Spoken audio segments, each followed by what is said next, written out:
સાચી વાત બેધડકની અંદર પિંકેશ પટેલ આપનું હાર્દિક સ્વાગત કરું છું. આપણે આજે વાત કરવાના છીએ કે વીરપુર તાલુકાની અંદર વીરપુર ગામની વચ્ચે મુકેશભાઈ શુક્લ દ્વારા આજથી 5 વર્ષ પહેલાં 14 જેટલા સ્ટેચ્યુઓનું મૂકવામાં આવ્યા હતા અને આ સ્ટેચ્યુઓનું અત્યાર સુધી અનાવરણ કરવામાં આવ્યું નથી. એટલે આ જે સ્ટેચ્યુ મૂકવામાં આવ્યા છે એ સ્ટેચ્યુઓનો અંતરાત્મા પૂછી રહ્યો છે કે અમારું અનાવરણ ક્યારે કરવામાં આવશે. અને જે ગ્રામજનો છે એ ગ્રામજનો એવી માંગ કરી છે કે આજે જે જગ્યાએ સરદાર પટેલ સાહેબનું સ્ટેચ્યુ આવેલું છે, જે જગ્યાએ બાબા સાહેબ આંબેડકરનું સ્ટેચ્યુ આવેલું છે, જે જગ્યાએ વીર સાવરકરનું સ્ટેચ્યુ આવેલું છે, જ્યાં એટલી પ્રકારની ખરાબ ગંદકી છે, એટલો કચરો નાખવામાં આવે છે, તો આપણે સમજી શકીએ છીએ કે સરદાર સાહેબનું જે સ્થાન છે એ સ્થાન અહીંયા હોય જ ના શકે.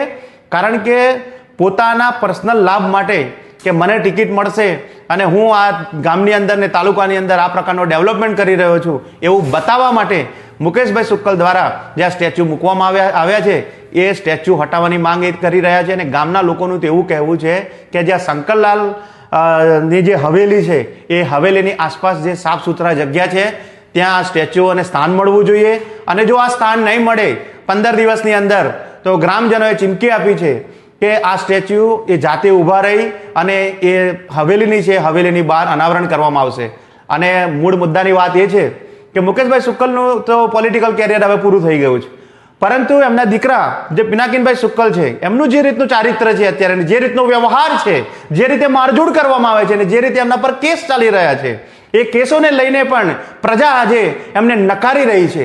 એટલે આજે એ એમના પોતાના પુત્ર પૃથ્વી ઉર્ફે ગટિયાને આગળ કરી રહ્યા છે. તો ગામના લોકોનો એવો આક્રોશ પણ છે અને માંગ પણ છે કે શું આ જે ગટીઓ છે એ ગાંઠિયો બની જશે કે ગટીઓ બની જશે. કારણ કે આખી પેઢી જે છે તમે જુઓ છો કે જે રીતે આતંક મચાવ્યો છે આ લોકોએ અને લોકોને જમીન પચાવી પાડવી, મારકૂટ કરવી, ધોખાધડી કરવી, આ જે પ્રકારનો ધંધો જે ચલાવી રહ્યા છે એને હવે વીરપુરની જનતા જાગૃત થઈ ગઈ છે અને કોઈ પણ હિસાબે ચલાવી લેવામાં આવશે નહીં. તો જોતા રહીએ આગલા અંકે સાચી વાત બેધડક.